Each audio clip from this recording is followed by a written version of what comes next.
From the Library of Congress in Washington, D.C.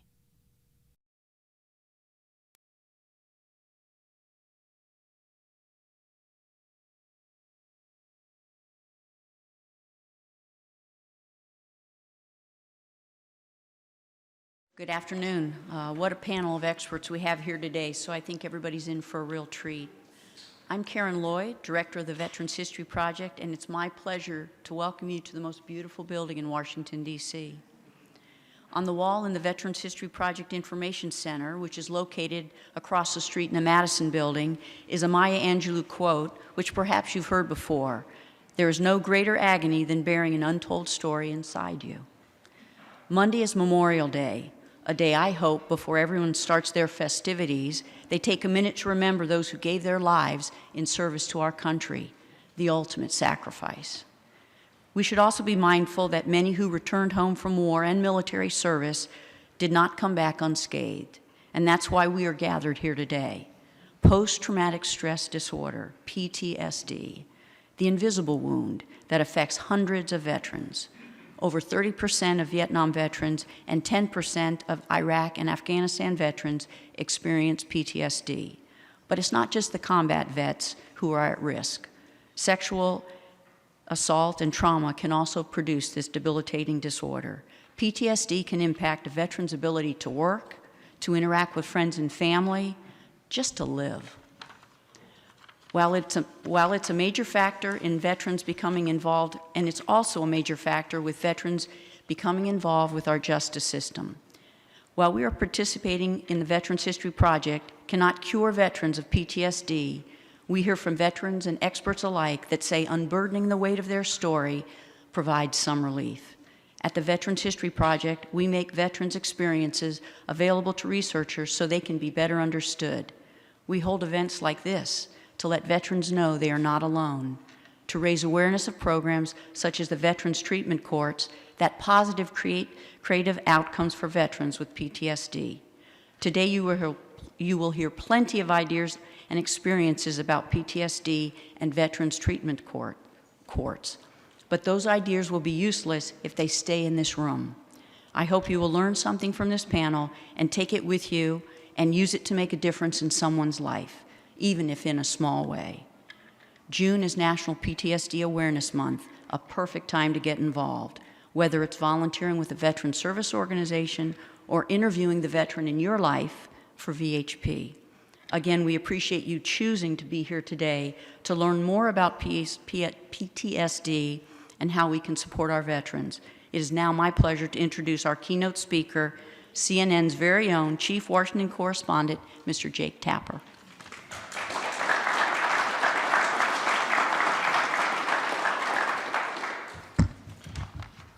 Thank you so much for inviting me to speak before such an important group of people, having such a crucial conversation. I did not serve, but I cover people who did and who do.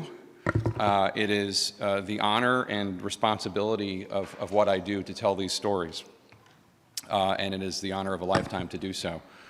I thought that the best thing I could contribute to this event would be to tell you about a young man named Private Edie Faulkner Jr. And that maybe through his story, people could come to understand some of the struggles and some of the reasons why PTSD exacts the toll that it does and why people have such a difficult time figuring out how to fix it. Edie Faulkner Jr. was from North Carolina. He served with 361 Cav, and he was one of the many heroes during the October 3rd, 2009 attack on Combat Outpost Keating. I wrote a book about the outpost, and the book focuses quite a bit on the heroes who did not make it home, but Ed is a hero who made it home, but was not able to leave the battle behind him. And I thought just sharing his story might help illuminate the conversation in some small degree. After the battle, where Ed was wounded, he was actually bummed out. He had a Purple Heart from serving in Iraq, and during the intense battle of Combat Outpost Keating, he was wounded again in the same spot, and he was bummed because he was going to have 2 Purple Hearts but only 1 scar. which he thought was not fair. But after the battle, he was sent to recuperate at Fort Carson in Colorado, where his wounds were treated, his physical wounds. He was promoted to private second class, and he was initially encouraged to rejoin his team in Afghanistan. An officer asked him, "Don't you want to be a real man and return to Afghanistan with your unit?" But Faulkner said something that a lot of his fellow soldiers didn't think was brave, but in retrospect was very brave. He admitted that he didn't think he was capable of going back into war. He had too much going on in his head, he said, too many voices, intense nightmares. An Army physician told him that he had post-traumatic stress disorder. He was already, to be fair to the Army, had come into the Army already in something of a precarious and unstable place emotionally. But the battle at Keating had tipped him into a chasm of sorts. He lost two of his best friends, Michael Scusa and Chris Griffin, during an attempt to save 5 men who were trapped in a Humvee during the battle. Griffin, another guy named Sergeant Joshua Hart, had tried to rescue them, stuck in the Humvee in another Humvee. At the end of the day, of the 3 men in the rescue truck and the 5 men in the Humvee that was trapped, only 3 of them survived, and Faulkner was one of them. And he had, as a lot of people have, survivor's guilt. Faulkner's commander at Fort Carson had already suspected he was self-medicating with illegal drugs, which he thought was contributing to what he was going through. He decided it would be better to discharge Faulkner before he got in so much trouble that he was dishonorably discharged or even court-martialed. The decision upset Ed's father, Ed Faulkner Sr., who reached out to his congressman. His son needed psychological therapy, not humiliation, the dad said. But the Army thought that they were doing Ed Faulkner Jr. a favor by kicking him out in a way that he would be able to preserve his access to the VA and his benefits. So, April 1st, 2010, Ed Faulkner Jr. and Ed Faulkner Sr. boarded a plane back home to North Carolina. As soon as Ed Faulkner Jr. got back to Burlington, North Carolina, he retreated into his own head. He did keep in touch with some of his friends through Facebook, but he described himself as haunted. He dreamt about Iraqis coming to his family's door, ringing the doorbell, bringing their dead babies to him. He lamented to his father that he could have done something to save his friend Chris Griffin's life, but was not able to. When the sun was out, he would have flashbacks. When the moon was out, he was scared awake by nightmares. Michael Scusa, his friend, had once been able to comfort Faulkner whenever he was having a tough time, saying, "It's all good, man, it's all good," but Scusa was now gone and wasn't able to say that anymore. In April 2010, Faulkner started in a carpet cleaning job. He would get up at 6 a.m. every day. His boss showed him how to use the cleaning system on his van. When Faulkner stepped into a bucket of scalding hot water, he said the blisters hurt worse than his bullet wound. But he was trying. He was trying to make a life for himself. But the outpost in Lena Ways never left Ed Faulkner Jr. He would stay up late at night watching the videos that the insurgents had posted on YouTube. He told a friend from 361 that he heard gunfire and saw Taliban every day. His father took him to a Greensboro Grasshoppers minor league baseball game on the 4th of July. When the fireworks started, Faulkner hit the ground as if he was under attack. Once in the middle of the night, Faulkner's mom could not find him. He wasn't in his bed. His truck was still in the driveway, though. He didn't answer his cell phone. She got in her car in the middle of the night, drove around the neighborhood looking for him. He wasn't anywhere. When she returned, as she pulled into the driveway, she saw a shadow in the bushes in front of the house. She walked over and she found her son crouched down, acting as if he had a rifle and as if he were looking through its scope at an enemy across the street. He picked up an invisible radio and started talking into it as if in combat. She guided him to his bed. The next morning, he remembered none of it. At the end of July 2010, Ed Faulkner Jr. ran naked into the street, yelling that the end of the world was coming. He stopped cars and asked drivers if they'd been saved, if they had accepted Jesus Christ as their Lord and Savior. He was picked up by local police who called his sister, Sarah Faulkner Minor. She told them that her brother had recently been discharged from the Army, had 2 Purple Hearts, one from Iraq, one from Afghanistan. He had shrapnel injuries and he was suffering from PTSD. "I knew it," said the police officer. When we detained him, he was talking on the radio to fellow soldiers who weren't there. Both were imaginary, of course, the soldiers and the radio. The officer said that the police did not want to arrest Faulkner. They would commit him. Sarah agreed. She didn't want him to hurt himself or anyone else. So she visited him at the psychiatric wing of Alamance Medical Center in North Carolina. At first, she walked right past his room because his mattress was thrown to the floor. The occupant inside was covered from head to toe by a sheet. The room clearly belonged to somebody else, not her brother, somebody unhinged. Whoever that is, bless his heart, she said to herself before realizing it was Ed. Then she walked in, she tried to make conversation. It didn't sound like his voice when he spoke. Something had taken him over. He scared her. He said to her, "I can't sit in this nut house." The realization knocked the wind out of her. She said, "My brother is very ill right now." He said, "This is the end for me. You have no idea how I feel. I'm so stressed out. I don't know why I did what I did. I don't know why it happened." She tried to tell him to give his life over to God, that only God could save him, not drugs. But to her, her brother seemed beyond saving. "There's all this noise in my mind," he told her. "It won't stop. It won't quiet down." Faulkner was transferred to a local veterans hospital for a couple of days. He was assigned a social worker, and then he was discharged. His parents were not impressed by the quality of care their son received. It all seemed very casual. It all seemed very oblivious. He clearly needed some serious help. His father would say, "If you're out in a storm, you seek shelter. Ed has a storm going on in his brain." But his government, his country, provided his son with no such shelter. Faulkner soon met a woman named Charlene in August. She told him that she was bipolar. She suffered from manic depression. For the first time in a long time, Faulkner did not feel alone. He had Charlene. She knew how he felt. She had a young daughter. He helped her with her homework. A normal life, or almost. He moved into her two-bedroom apartment within weeks of meeting her. She was on government assistance. She lived in subsidized housing provided through the Burlington Housing Authority. She was prescribed assorted medications, including methadone and Xanax. She'd been investigated a few times by local police for selling the narcotics that she had been prescribed. To Ed's family, all of this seemed cause for alarm, but he was unyielding. "I don't have to live in the biggest house," he said. "I don't need life's finest. So what if she's on welfare? So what if she's in government housing? These people are closest to God." Charlene got on the phone one time with Ed's sister. "I love your brother," she told Sarah. She seemed spaced out. Her voice was rambling. "I can tell you're on drugs," Sarah replied. "Lock them up. My brother was once addicted to pain pills. Keep them out of his reach." Charlene promised that she would. After all, she had a little girl. She had to keep her medications out of her hands as well. On the night of September 15, 2010, Charlene found Ed Faulkner Jr. drifting off to sleep in his parked truck behind the steering wheel. When she asked him what was wrong, he didn't answer. She helped him stumble out of the vehicle and into her bed. The next morning, Charlene woke up and got her daughter ready for school. She took her to the bus stop. When she came back, she was surprised to see that Ed hadn't moved an inch. She realized he wasn't breathing.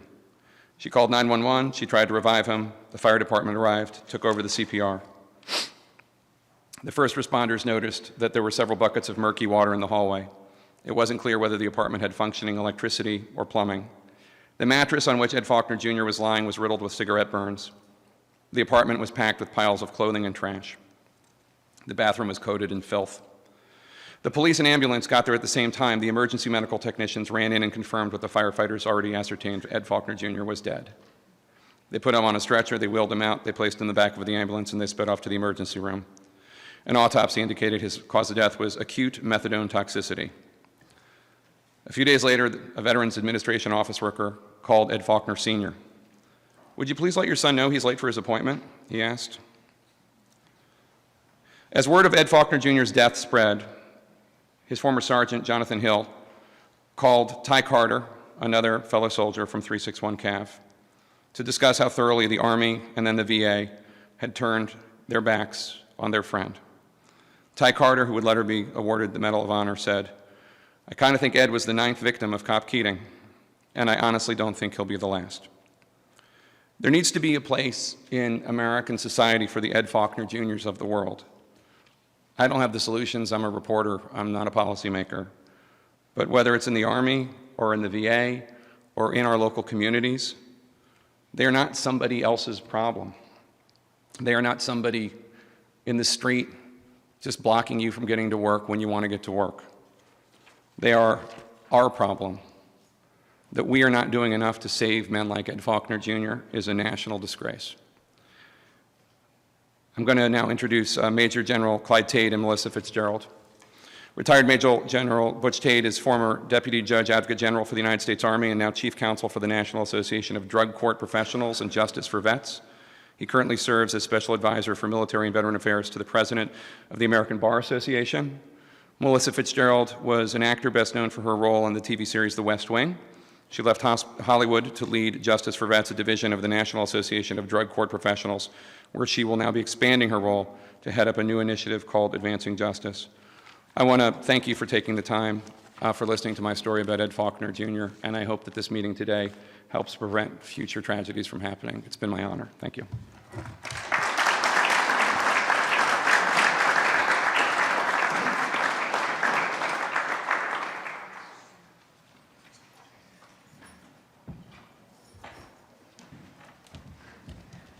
Well, thank you, Jake, for all that you do on behalf of veterans. You really do incredible work. And I'd also like to thank Greg Crawford, who is here on the panel from National Institute of Corrections, for inviting us to join in today's event. And I appreciate your efforts and National Institute of Corrections' support of veterans who are involved in the criminal justice system. It has been the greatest honor of my life to be part of Justice for Vets, an organization that is having a profound impact and real impact on the lives of veterans and their families. I am excited to expand my role and launch the new initiative of Advancing Justice. I think we all know that our veterans are among our nation's greatest and most valuable civic assets. They are the backbone of American society, instilled with the values that most of us aspire to: honor, duty, leadership, respect. We know that the vast majority of our nation's veterans return home as leaders, part of their communities, and valued members of our communities, leading exemplary lives. We also know that everyone's journey home is not the same, and some will struggle. We cannot ignore the fact that 1 in 5 returning veterans suffers from PTSD, and 1 in 6 suffers from a substance use disorder. We cannot ignore the debilitating effect of traumatic brain injuries and other trauma-related injuries on the lives of military families. We cannot ignore that these issues often lead to homelessness, unemployment, arrest, or worse. If we do not intercept these vulnerable veterans at the key moments of crisis, we may not have another opportunity.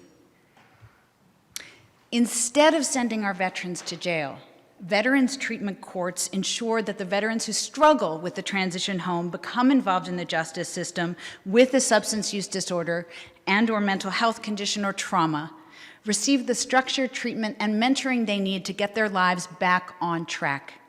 Veterans treatment courts give our veterans who defended our freedoms the opportunities to fight for their own freedoms.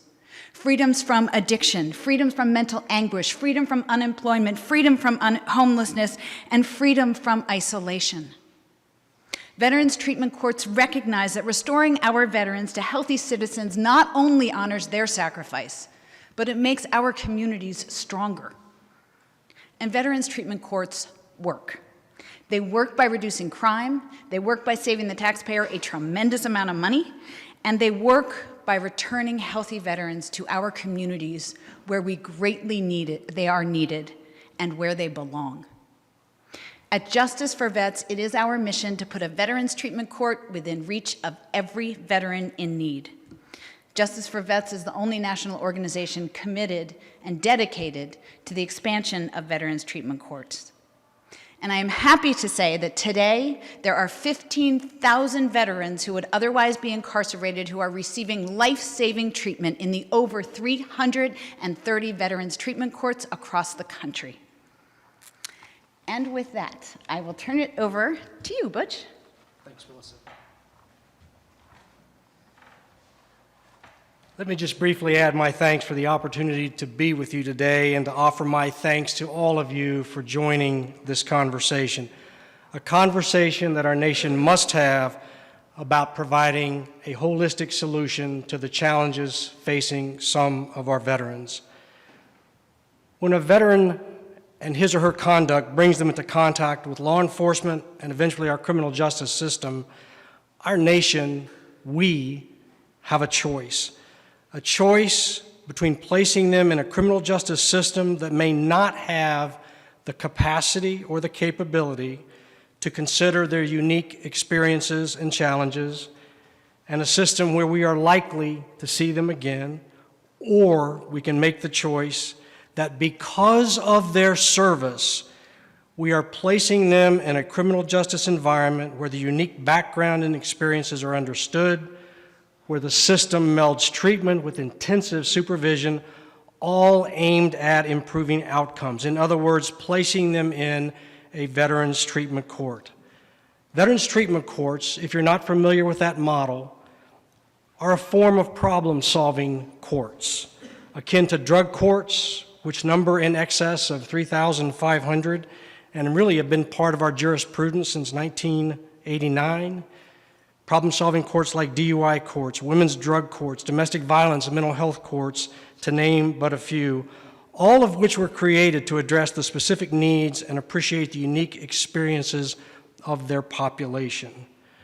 But it wasn't until 2008 when a courageous judge and his staff in Buffalo, New York, recognized more could be done to improve the outcomes of veterans in their criminal justice system, and a movement began. They chose, again, a matter of choice. They chose to do something different and started the conversation, a conversation today which all of us are privileged to continue. Now, I've been part of these courts since I retired from the Army 3.5 years ago, and the Army taught me to kind of be a bottom line, upfront person. I have, however, spared you the use of PowerPoint today. But my bottom line up front is this. I believe that veterans treatment courts are government, the judiciary, and the community at their very, very finest moment. In trying times, if you want to believe in something, I urge you to choose to believe in the value of veterans treatment courts. Now, there are a couple of distinguishing features of these courts that I'll highlight for you, special ingredients, if you will. The use of volunteer veteran mentors who choose to be a part of these courts. Trust me, no one responds to a veteran like a veteran. No one cares for a veteran like another veteran. They become their battle buddies. The other special ingredient, veterans justice outreach officers.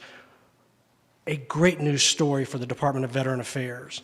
These VJOs, as they're called, sit in court and almost instantly connect the justice-involved veteran to benefits and services that they may not otherwise pursue. But why do I urge you to choose these courts? As my colleague, my battle buddy, my teammate Melissa said, because they work.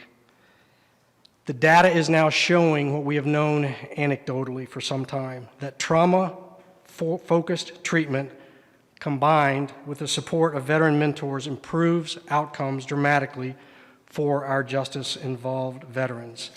And importantly, these courts restore hope, they unlock potential, and they promote a lifestyle of recovery. And as a nation, are we really going to choose anything less for our veterans? I hope not. I'm grateful for our panelists today and the information you're about to get from them, who will give of their time and expertise to help us better understand and thus treat one of the unique challenges facing some of our veterans, and that is PTSD. The more we know and the more we understand, the more lives we can change, the more lives we can save. Thank you very much.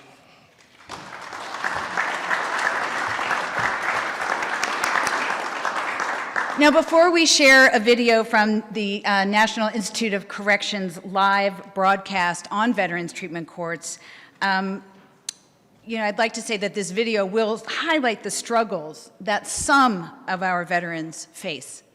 I think it is very important for all of us to remember as we watch the video and throughout today's conversation, as I said before, that the vast majority of our veterans are strengthened by their military service, and they are returning home truly as civic assets.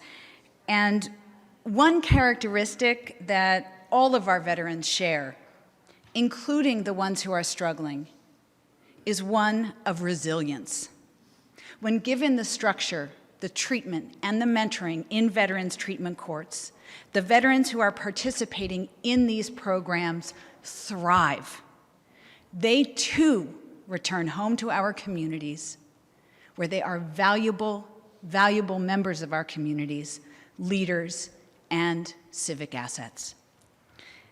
And what has been remarkable to see in the past 3.5 years of traveling around the country and getting to know the men and women who participate in these veterans treatment court programs is that they are of the finest men and women I have ever encountered.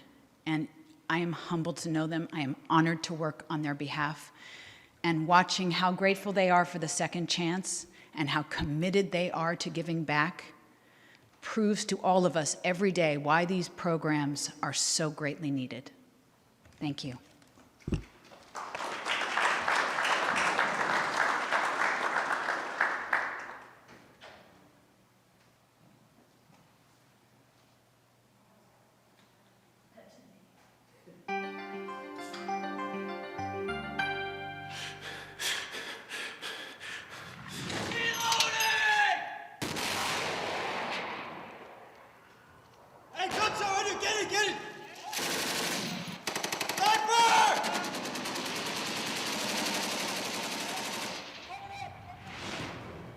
I went into a great depression and anxiety, but I still felt like I was all alone.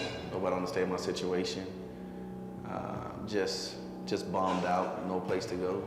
Just really, really depressed. Fell into a real deep depression.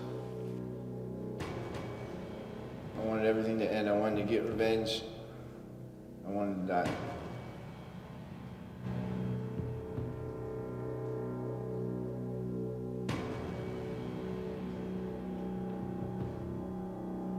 I'm diagnosed with PTSD and other disorders. I was dealing with suicidal thoughts, suicidal attempts. I got arrested for domestic violence, 2 assaults. I ended up catching my first legal case where I was looking at 2 years in prison. When I returned home from Vietnam in 1968, I had no idea what post-traumatic stress disorder was. I just thought, hey, everything's normal, and I was drinking a lot. I got into drinking and, and the stuff that goes with that, kind of acting out, being very reckless. I was addicted to drugs, I was drinking a lot, I was making bad decisions, and basically it all caught up with me. My drinking picked up, and pretty much spiraled out of control.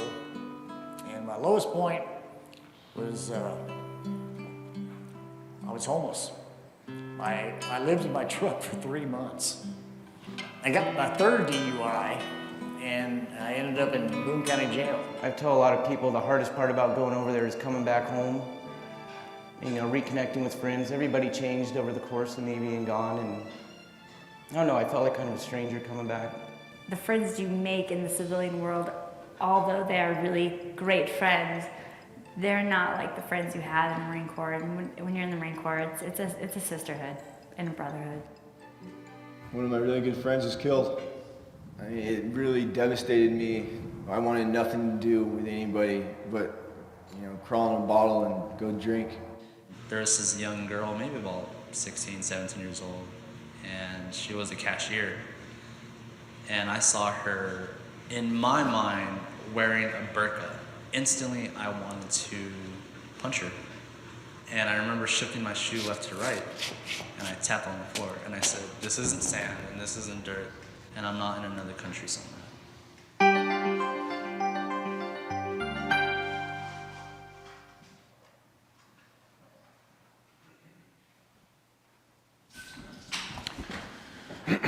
Good afternoon. I'm Jonathan Elias, a news anchor over at ABC 7 News here in town, which I hope every single one of you watch every day religiously.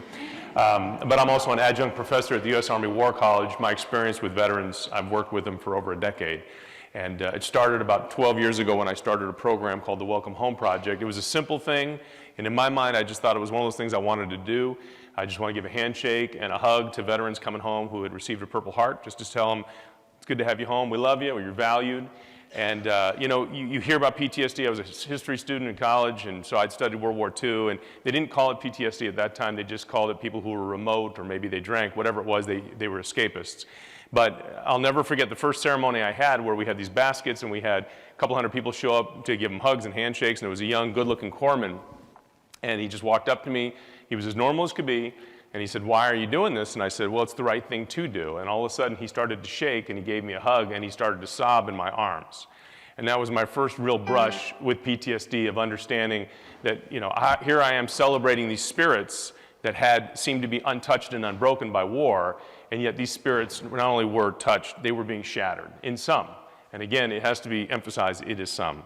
And I knew from that day on that there's more that needs to be done. There's a story that needs to be told, and it is our problem to fix. These are our warriors we're sending off to protect and preserve our freedoms. The least we can do is try and figure it out.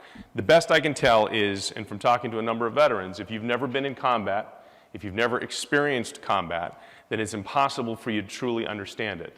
And one veteran who's put it plainly as he could, he was with a unit in infantry, he said, in a 5-minute period in my lifetime, I walked into a situation, and all I remember smelling was gun smoke and gunpowder, and hearing mortars going off and seeing 3 of my friends dead on the ground, or at least pieces of them.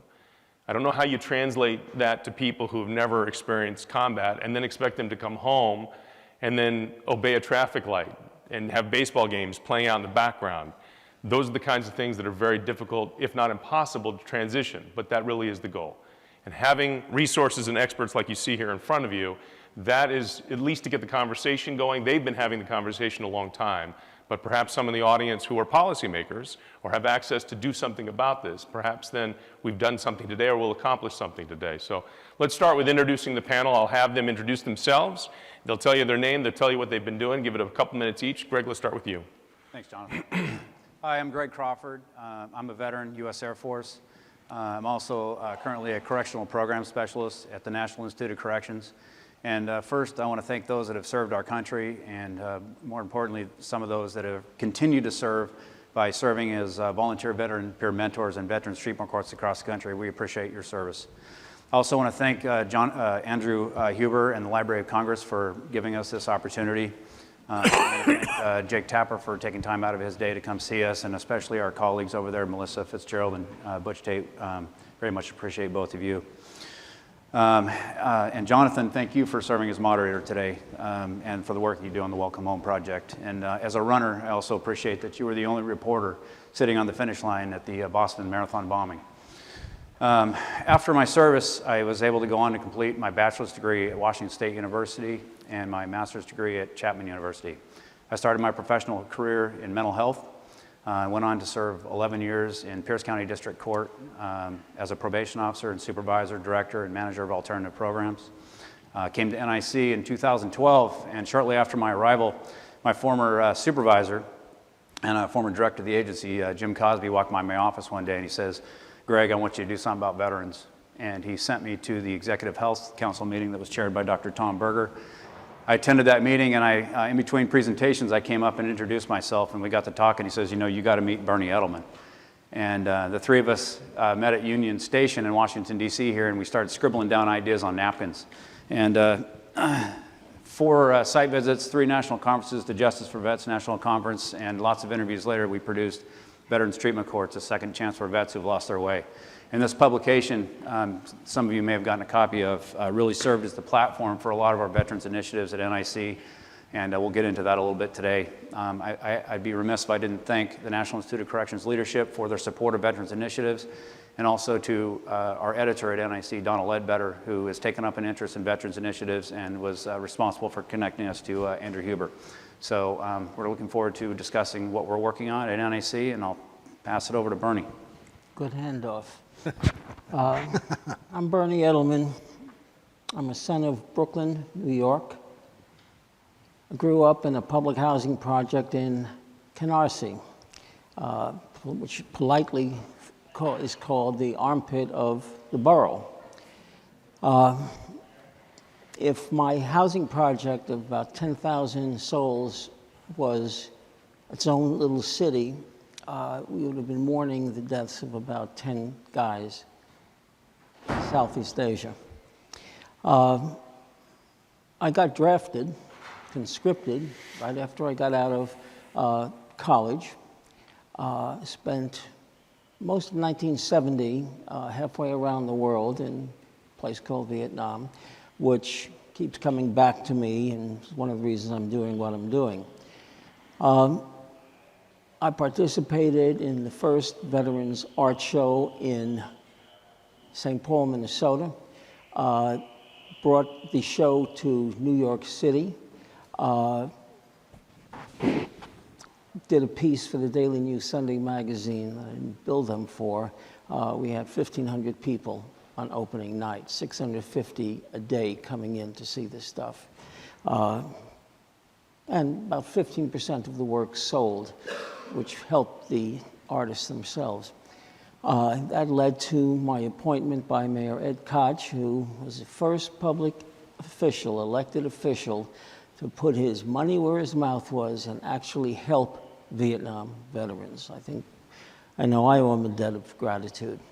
And on the New York Vietnam Veterans Memorial Commission, I served on a committee that chose the design for the memorial, and that was the basis for this book, Dear America, Let Us Home from Vietnam, which I did in about 10 weeks with 7-8 weeks of fine-tuning. Did it for the commission. HBO did a film based on this book. Won them 2 of their first 3 Emmys ever. We then did a documentary short that was nominated for an Academy Award.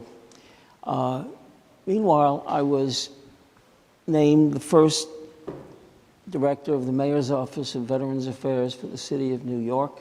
Did that until Ed left his job and Bernie left his. I did some other things, but Vietnam keeps coming back. I'm a writer, a photographer, an editor. I've done a couple of other books, and I consider a second chance to be one of the books. When I met Greg and he asked me to do something, I think he was thinking of a 16-page brochure, short booklet about how to do a Veterans Treatment Court. I told him I would do something unlike any government publication. I think we succeeded on that. I gave him 40,000 words, and a lot of it in the words of the folks we spoke with. Together, Doc Berger, myself, Greg. It was a hell of an experience.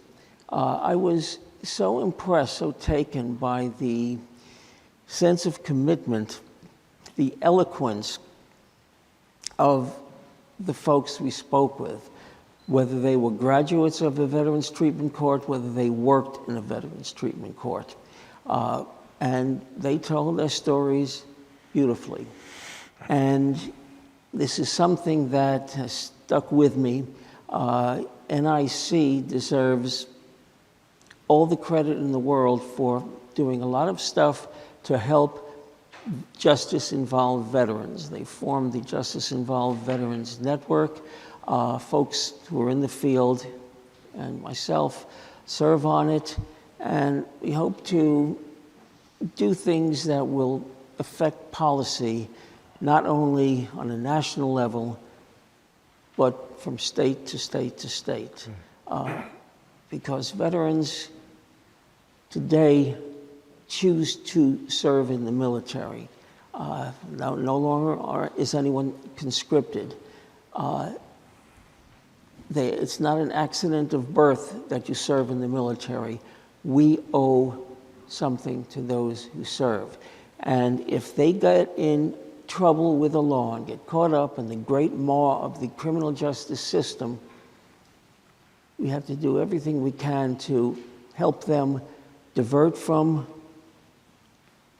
imprisonment, help them get their lives together, or if they are imprisoned, help them when they get out with mentors, help them reacclimate to a society that a lot of folks feel has abandoned them. With that, Doc. Judge. Oh, Judge. Okay. Thank you. I'm Vance Peterson. I'm a district court judge in Spokane. I've been on the bench for 26 years. During the course of most of that time, I also served 29 years active reserve and guard. Unlike Bernie, I was not in the projects in New York. I grew up on a small ranch about 5 miles south of Canada in Washington State. And when I was 18, the choice was at that time, I wanted an education badly. Our high school at that time had lost 5 individuals in Vietnam. That was not a consideration, of course, when you're 18. So the choice for me was to follow a long-standing family tradition of enlisting in the Marine Corps, which everybody in my family was. Or one day I got an envelope from the Army saying, congratulations, you have a 4-year ROTC scholarship to Gonzaga University, home of the Gonzaga Bulldogs. And I took that opportunity and went to school at Gonzaga. After that, I served 4 years on active duty. I had 4 years, about 2.5 to 3 years in the infantry, and was lucky enough to get involved in Special Forces, went to the Special Forces qualification course after Ranger School, and ended up at 28 years of service at the age of, in 2003, at the age of 50, being told by the Reserve and Guard, well, you're too old now, you didn't make full colonel, so you're out.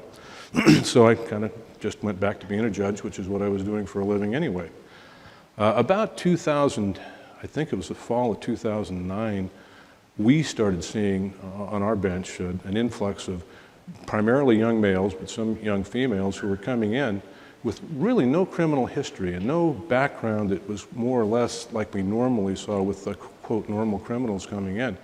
The common thread for these folks coming in with DUIs, reckless drivings, assaults, domestic violence cases was military service. And I noticed that they were all veterans. At that time, I was running a domestic violence court, and I researched and I checked out and I found Judge Robert Russell, and an incredible man. And for the most part, we modeled everything we did after him in Spokane County.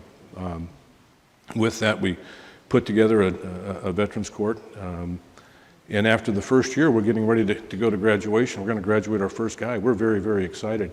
Our first guy, I won't give you his last name, but he had served 2 tours with the Ranger Battalion in Iraq. And then he did 2 National Guard tours over the course of this period with the 161 Infantry. And he was a psychology student at WSU. Spokane, Washington's about 60 miles north. His beloved girlfriend in Spokane called him up one day and said, hey, I think we're going to break up. And he did what any good Ranger Battalion guy would have done at that time, probably drank about a half a fifth of whiskey, hopped in his car, drove all the way to Spokane, and as he was professing his love, gently rapping on the door to his girlfriend, who was at 911, 2 law enforcement officers came up behind him, and he turned a perfectly good misdemeanor into 3 felonies. He had 2 assaults on an officer. He had the breaking and entering into the apartment. And when they brought us before him that year earlier, that time, they reduced the felonies to misdemeanors, carried them for dismissal if he completed this program. And he did complete the program. As a matter of fact, he requested to get out early by about 2 weeks because he had to go on his 5th deployment. And he definitely had PTSD, but at that time, he just went ahead anyway. We graduated him early. About that time, my phone rang. I had a friend of mine in DC who said, hey, you're retired, you're 58, how would you like to go to Afghanistan for a year? And I said, I'd like to go to Costa Rica. I'd like to go to Hawaii, but I had a Special Forces MOS, and it would be as a combat advisor to an Afghan unit. And I said, I got a year, I can give you a year. And I gave him a year. I learned more in that year about PTSD. And the young people fighting this war, it was incredible to me. The best experience I had over there was working with these young infantry troops, 32-man platoon supporting us, average age of about 26, all National Guardsmen, with an average of about 2 years of combat tours. That's how they made their living. Oddly enough, and coincidentally, when I got assigned to the advisory unit, one of the individuals was the guy that had first graduated from our class. And I'm proud to say he was my guardian angel for the last 2 months in Afghanistan. With that, our programs graduated 140 people.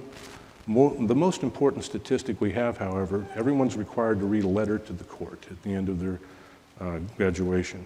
20 of them indicated on the record they would have committed suicide, but for this program. So it's been an incredible event for me, an incredible honor to be with this panel. And being sandwiched between these 2 Vietnam vets, I feel somewhat small. Thank you, Judge. I'm Tom Berger. Dr. Tom Berg. I am the son of 2 World War II vets. My father was with Carlson's Raiders, a Marine battalion, who was wounded on Tarawa. And by the time he got to the States, the Marines at that time sent their wounded in the Pacific to Balboa Hospital, where he met this red-headed nurse. And so here I am. In any case, I grew up in a family that was very attuned to military service. Not only my parents, my grandparents, on both sides, served in World War I. In fact, my paternal grandfather was a tanker in World War I with Patton, and grew up with a picture of him standing outside this vehicle that looked like the Millennium Falcon, all right, that probably ran 3 miles and then it broke down. But anyway, so in 1965, I got a letter from the Army that said, "We request your presence." So not knowing what to do, I called my dad and I said, "Pop, what do I do?" He said, "I don't want you in the Army.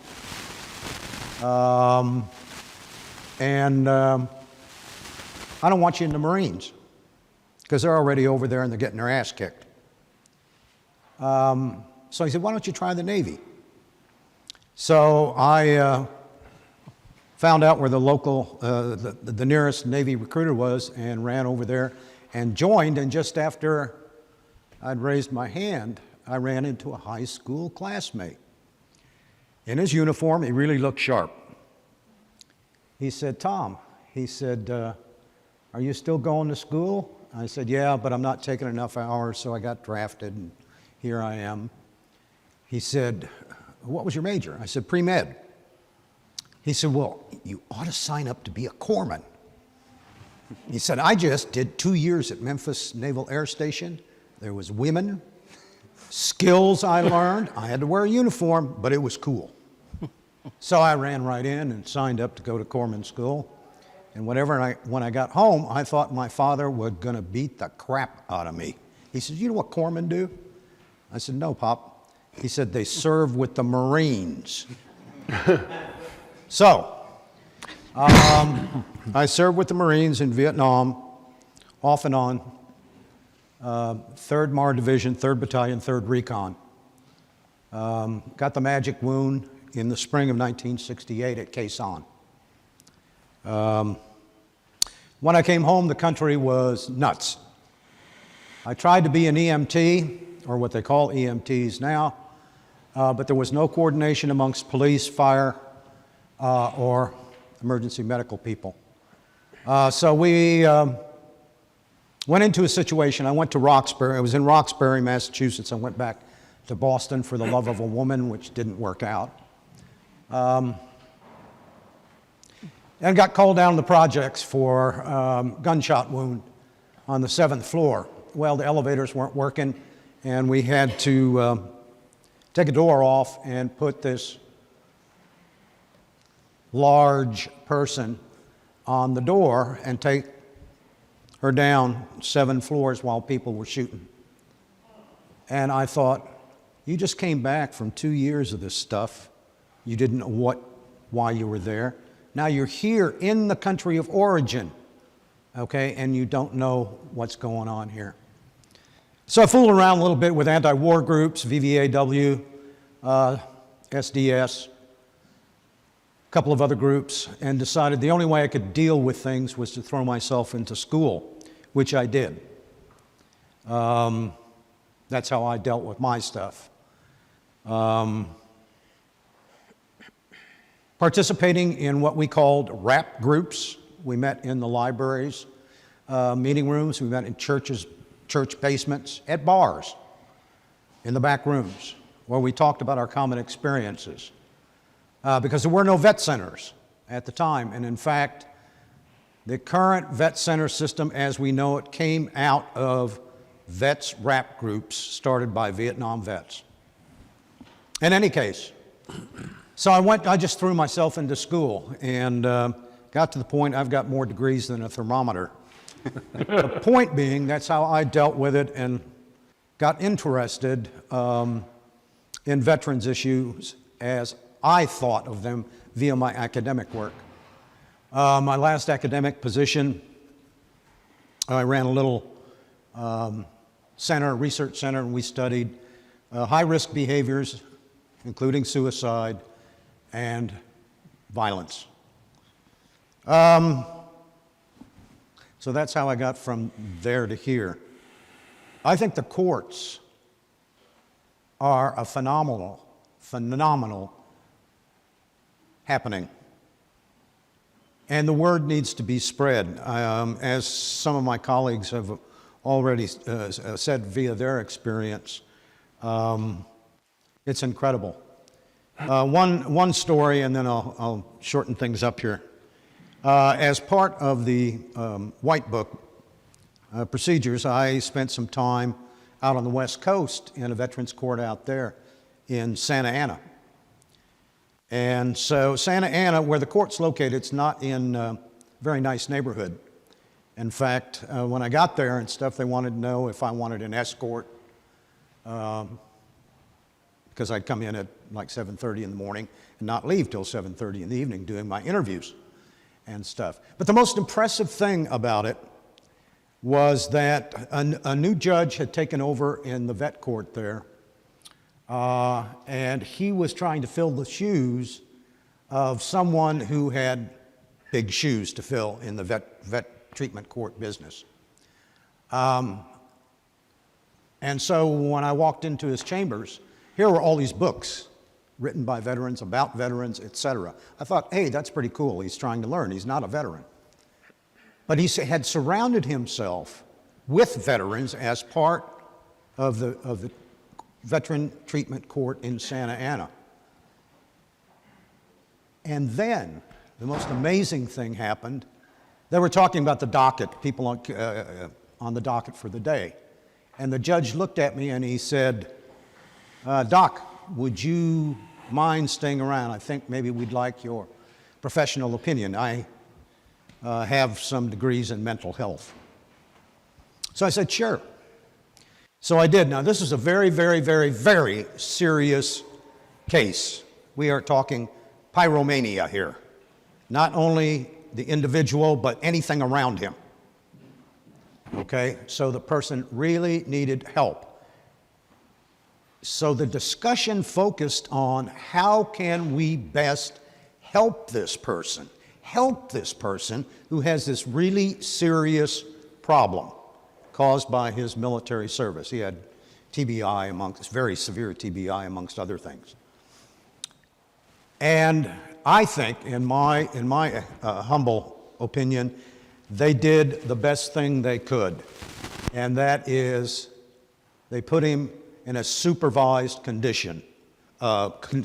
living conditions, where he was monitored. Because if he would have been on the outside, he did want to live with his sister.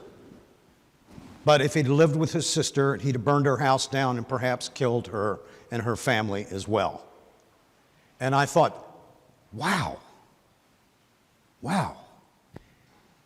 But it was thoroughly discussed by all the members of the court. There was no acrimony involved. Well, this guy did this. He's burned down houses and this kind of thing, and, we need to lock him up.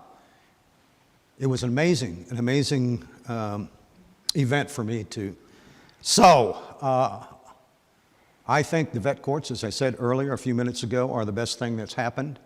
I really appreciate what some folks are doing now is looking at when folks get out of the system and how we get them back into life, because prison is a different life. But in any case, it's the best thing that's happened to veterans since the VA was started, and we all know about the VA. But in any case, I'll turn it over to this Marine over here. Bernie, thanks. Timothy Wynn is a Veterans Treatment Court graduate. Welcome. Thank you. Thanks, Doc. My name's Timothy Wynn. I'm from Philadelphia. I served in the greatest fighting force known to mankind, the United States Marine Corps. But I'm a little biased, I guess, right? It's all right. So all the Navy, Army, Coasties, everybody else, Army, they're going to just take that, right? Yeah.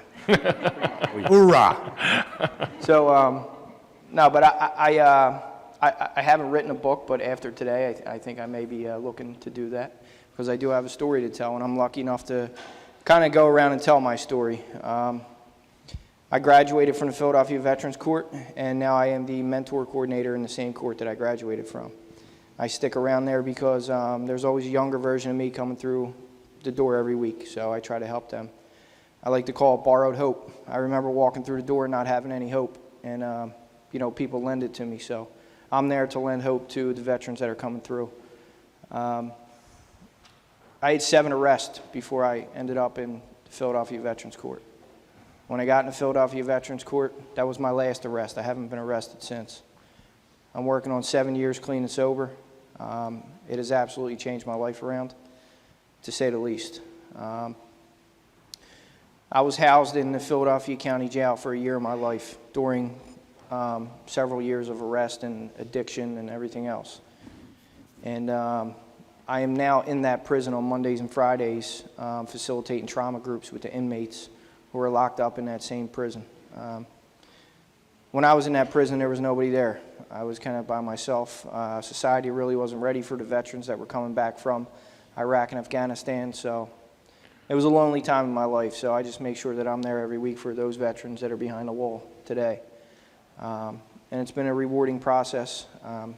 I just try to continue to do this every single day, and I'm lucky to be here. I'm lucky that I have friends at Justice for Vets, that organization. I can't say enough about them, what they do in this country for veterans every single day. It's absolutely amazing. So that's all I got. All right, good to have all of you here. So it's important to point out, too, if you're just new to the term PTSD or perhaps you don't really understand how it works, if you have a common cold, the symptoms are easy. You got fevers, you got chills, you stay in bed, you're weak. PTSD isn't so simple. It doesn't have any kind of symptoms that you necessarily can point to. In one individual, it could be severe, it could be chronic, it could be debilitating to the point where they can't get out of bed.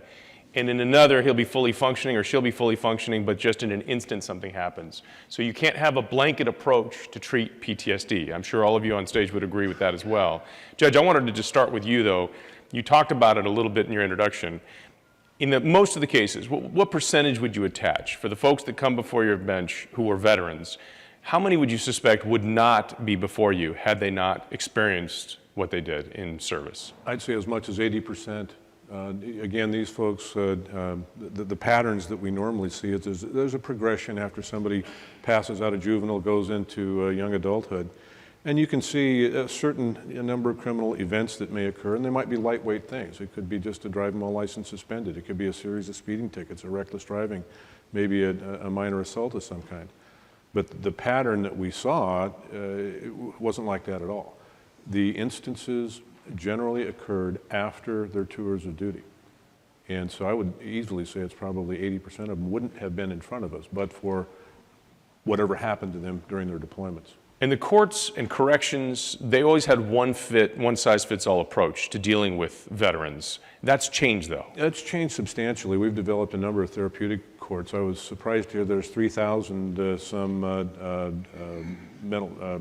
drug courts in the nation today. I know there's 330 veterans courts, and my push is that we should probably have 3,000 veterans courts because that's about what we're going to need. The change, it's substantial. The veterans are given, I don't want to say preferential treatment, because oftentimes the probationary requirements we put them on in the Veterans Court is greater than what they're going to have to do if they just went to what I call, or what we call, alpha courts, the straight criminal courts. Each individual defendant that comes before us, we normally spend about 3 times as much time on each individual defendant just engaging them, because that's important to the process. But the idea throughout the staff, with the mentors that we have, with the mentor coordinator, the probation department folks, the idea is to get them through the program, to make them succeed, to salvage them. When we initially started it, we called it a human salvage operation, unlike the traditional alpha courts where it's more process. You might have 3 cases set for trial, they're all going to settle, everybody has an agreement in terms of recommendation of a sentence, and you're done in about 2 minutes, and you got 2 minutes more for the next one. Well, you spend a lot more time with the veterans, and it's important. And by the time they get to you, Greg, some would argue maybe it's too late when they end up in the correction system, but that's not the case. And a lot of the times when you're dealing with PTSD, and as we just pointed out, it's an individual by individual case basis. Is there a switch inside every single one of these people that at some point you can get to, or hopefully get to, flick the switch, and things will at least be, maybe put them on a more productive plane? I think so, Jonathan. If I could just come back a second. When I was a probation officer just after 9/11, I started in Pierce County, which is just up the street from Joint Base Lewis McChord. We didn't have veterans treatment courts, and there wasn't a lot of veteran-specific programming in the justice system. And so, as you can imagine, after the wars in Afghanistan and Iraq started and folks started coming home, soldiers started coming home, we started to see a large influx, like you all did, of veterans in our justice system. And we didn't have veterans treatment courts, and so I was a domestic violence officer, and so they were there for a domestic violence charge, and that's what we supervised. We didn't touch the underlying issues of PTSD or TBI or anything. And that's the vast majority of the cases that come back when you see them enter the system is domestic violence. At least on my workload. But they sit before me broken. You know, essentially their careers are ruined, or they're either, you know, dishonorable or other than honorable, or awaiting discharge. Families wrecked. They're just a shell of their former self. And so that was before veterans treatment courts, and now since 2008 we've got 330 with, I would say, you know, nearly 100 in various stages of planning and implementation. They're catching fire across the country. And what they're doing is they're digging deep besides the charge at hand, and General Tate talked about that holistic approach to treating veterans, and that works. And I have a colleague, I won't say his name, but he said after a couple of months he was in with denial about, you know, committing to a veterans treatment court, and after a while it just clicked, and he just felt like he had his sense of purpose back. So to me, I think these veterans treatment courts are getting at those underlying issues, and at some point, especially the value of the veteran peer mentor and kind of helping walking them through the system and providing that support, at some point they get it. Tim, you'd be the best one to answer this question too, because you came through the program. At what point did that switch go off for you, where you realized, you know what, that's not the life I want to lead, and you know the path where it leads to? When did the switch go off? What resource was made available to you to enable you to flick that switch? I think the changing moment for me was when I was in the mental health unit in the bowels of the prison, and they kept giving me medication, and I was just done with medication at this point. I had gotten so much medication from the VA, and I'd abused them, and I just was tired of feeling like that. I felt vulnerable in population, and I didn't want to take any more pills. And I was arguing with a lady in the bowels of the prison who was going to give me more of these pills, and the door slowly slid open, and in walks a man who I had no idea who he was. And he says to the lady, he says, can I just have a couple minutes with him? And she got up, left, and he sat down, and you know, he wasn't a therapist, he wasn't, you know, licensed to treat PTSD or nothing like that. But what he was a Vietnam veteran.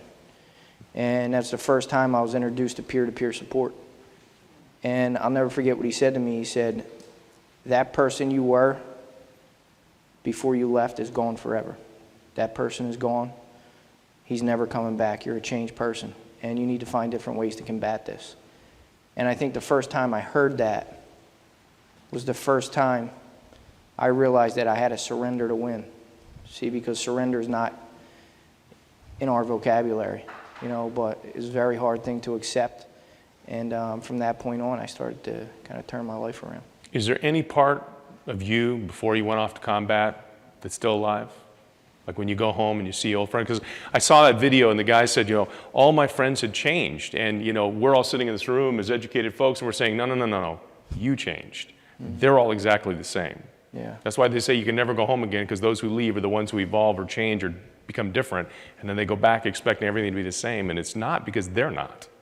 Yeah, it's definitely not the same. I remember coming home and not being able to really talk to anybody. Mm-hmm. You know, I can't talk to, you know, my own mother. I can't talk to my next door neighbor. Because they just wouldn't understand. Yeah, and it's not their fault. You know, they wouldn't understand because they didn't go through it, and that's okay. That's why I think peer-to-peer support is so important when it comes to this. You know, how Doc talked about, you know, sitting in those rap groups, you know, myself and my friend Robert Shippard, who's here today, you know, we have our own rap groups every Monday night in our community with veterans. So that's the most important thing to me, is peer-to-peer support. And it's interesting too, you came back from a war where you have a civilian population that embraces our veterans. You know, they have parades. They get a treatment, the red carpet treatment, if you will.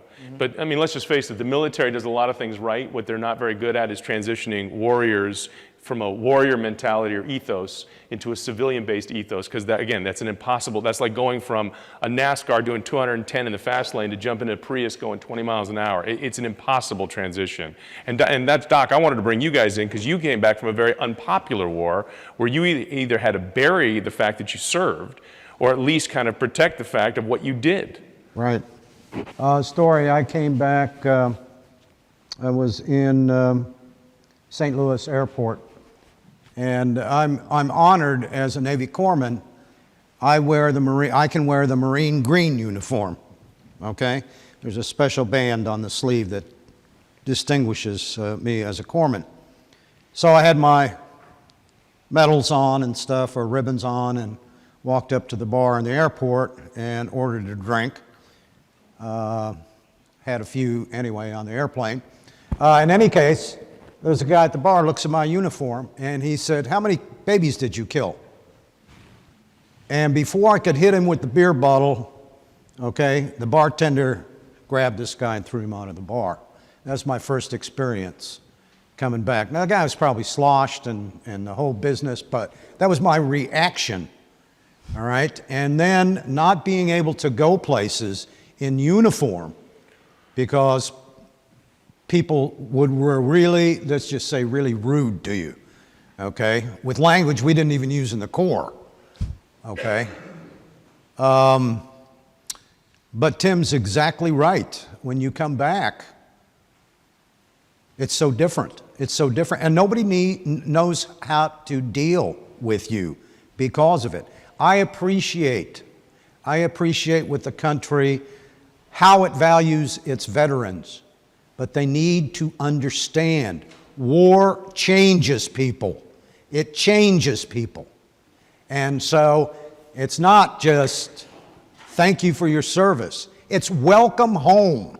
And there's a big difference between those two phrases. Your experience. About 2 years ago, I went to the first reunion of my college fraternity, more than 30 years. There were about 50 of us in this really nice Italian restaurant in New York City in Manhattan. And these are good guys I was friends with. They're lawyers, they're doctors, dentists, college professors. Out of the 50, there were 4 of us who served in some capacity or other in the military. One, a lawyer, a friend of mine, was in the National Guard.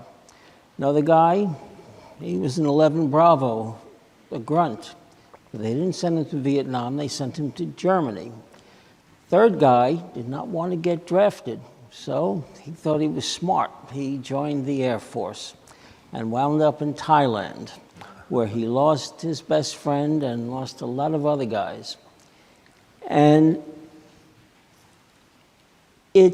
there was, to me, a kind of barrier in a way between me and these other fellows. They're good guys, you know, successful guys. The people I'm most comfortable around are veterans. And I know when I came home, it's something that you didn't necessarily talk about, but I was, like Doc, I was a little bit angry at what had been going on. I was there in 1970. We were doing the so-called phased withdrawal. I couldn't see, logically, why American troops were still going out on combat missions and dying. So I protested the war, came down here in the big anti-war demonstration called Dewey Canyon 3. And It was the first time since the bonus marchers in 1932, I believe it was, who came to Washington to say, look at us, get out of Vietnam now. And I think it had an effect. I certainly hope it had an effect.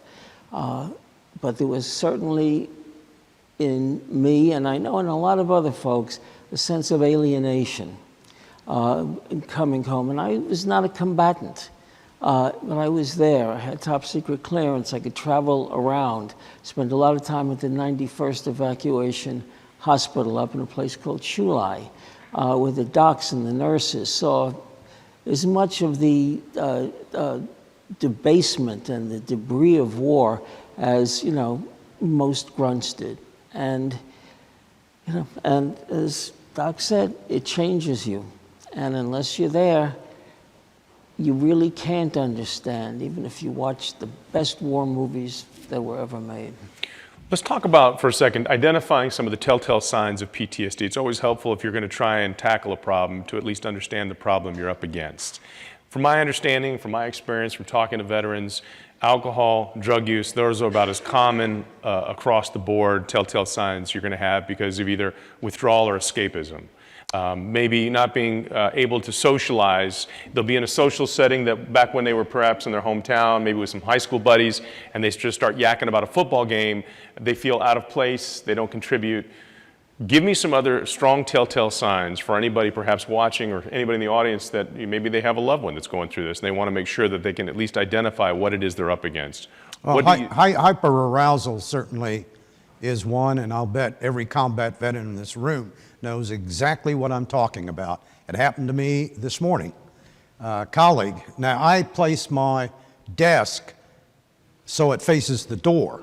Now most, you know, office management thing says, well, that's kind of, put it to the side or whatever. I can't do that because even with my desk facing the doorway, if I'm focused on reading something or whatever, and somebody just says, hi, Doc, it scares the you-know-what out of me. And that can happen anywhere. If I'm focused on something and people call my name or I hear a loud noise, something like that, that's certainly a problem. The other thing has been mentioned earlier in the conversation, nightmares and flashbacks. And those are two different things. Okay, you have nightmares when you sleep at night, and they may be the same nightmare. Flashbacks happen any time, and you are back there because trauma is, and particularly severe trauma, can change the circuitry of the brain so that certain, you want to call them triggers, will put you right back where a particular traumatic event occurred. So those are a couple of other. Let me ask you this too. It's 42 years since the end of the war. Has it subsided? Has it gotten easier? Has it kind of freed you a little bit, or is it right at the forefront as it's always been? There are a couple of I don't want to go back to Vietnam, despite all the overtures in friendship, and Vietnam Veterans of America, where I work, has led the way. We have a veterans initiative, which we can talk about another time, another place. I don't want to go back there because I am afraid that it will bring back stuff that I've had to deal with through therapy and through rap groups and stuff, and I don't want to go through that again.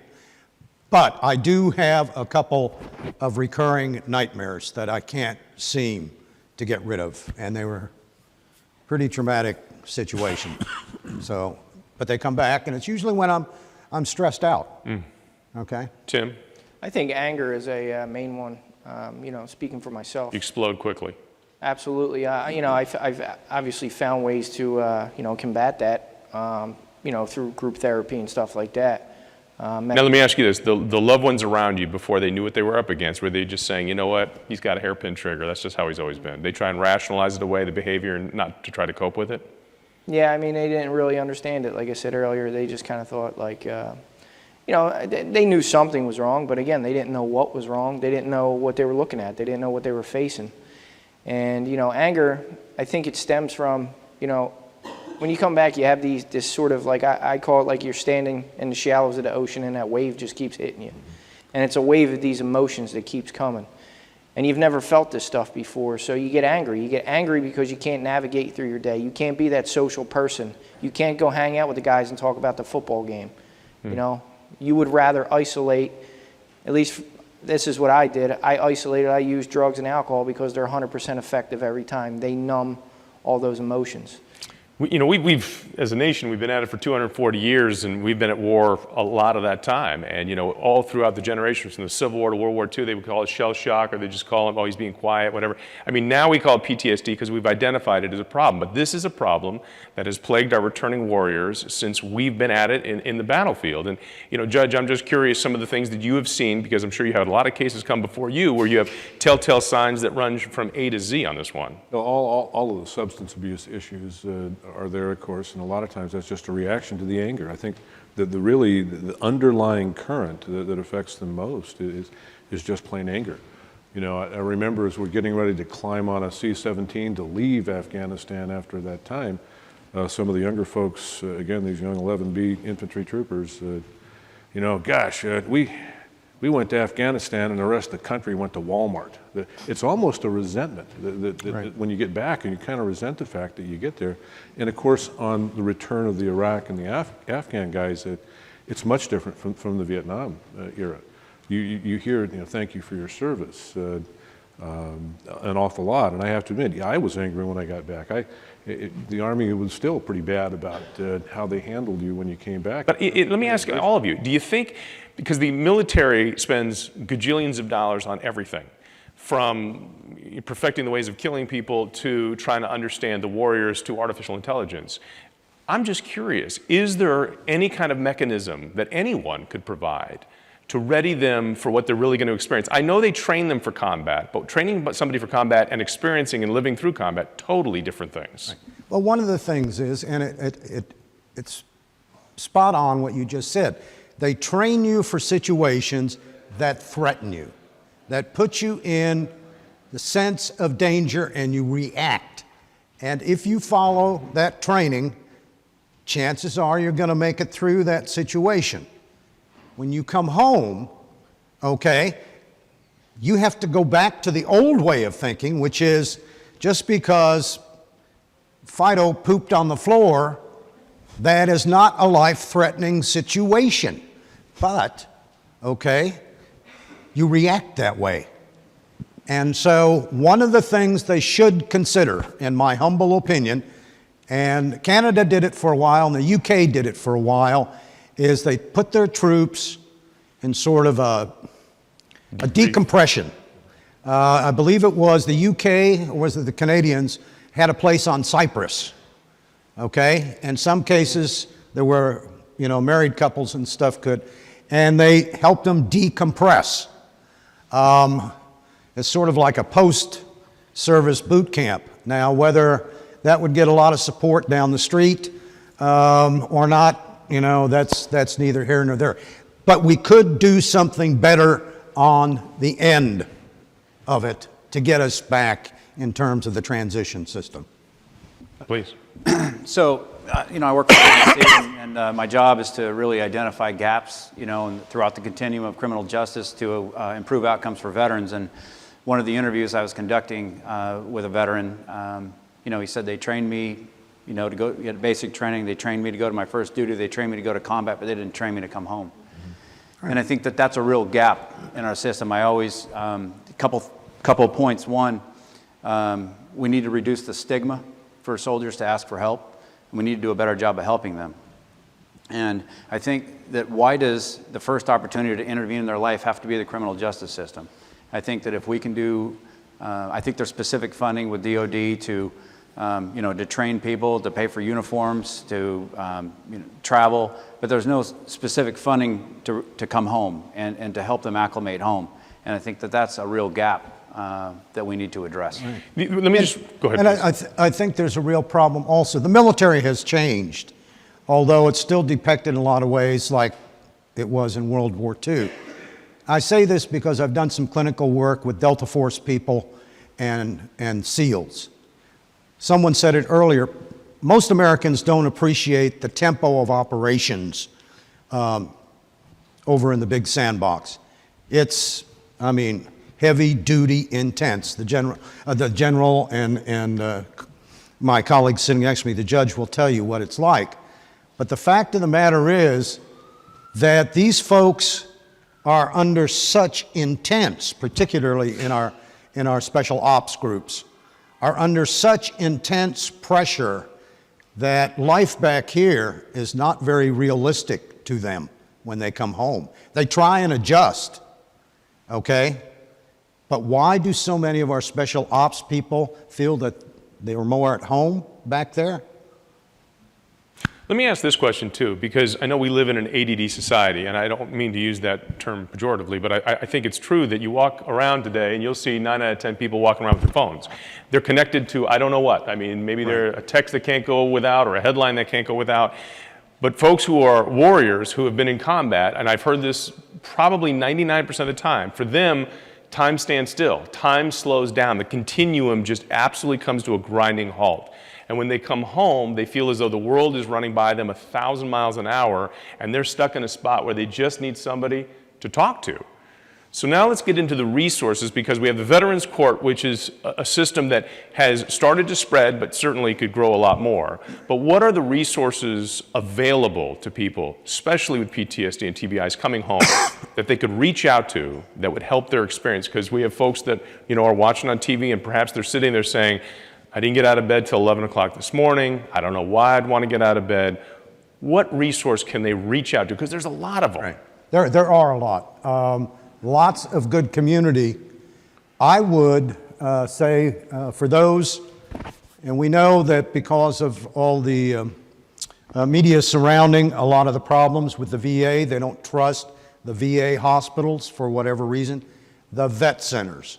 Try the vet centers, because they are the most cost-efficient mental health operation in the VA system. And all they have to do is just walk in and say, I just need someone to talk to. They don't have to fill out the paperwork and go through the red tape. Your mental health information that you choose to share at a vet center doesn't go to the mothership unless you sign a consent, okay? And for those vet centers that have the resources, meaning the money and the people, they also can work with families. And that's a big deal, because the big hospitals and stuff aren't allowed to do that. There's some programs and kinds of, but the vet centers, I highly recommend the vet centers. And a lot of the team leaders, what they call the director of vet centers, are combat veterans themselves. And that's what made it such a success, that 10 years ago, 15 years ago, I guess now, because we've been in this latest morass for that long. Most of the team leaders were combat Vietnam veterans. Bernie? There are 330 or so VTCs, Veterans Treatment Courts. There are exactly 300 vet centers. They're located mostly in cities, in strip malls. There should be twice that number at least. That's where resources need to go. But it's also, we depend upon the VA and the government to help those who are severely combat wounded, to help them fiscally, physically, mentally. Spiritually, you have to depend on the community that you live in. And a lot of Americans prefer not to deal with that.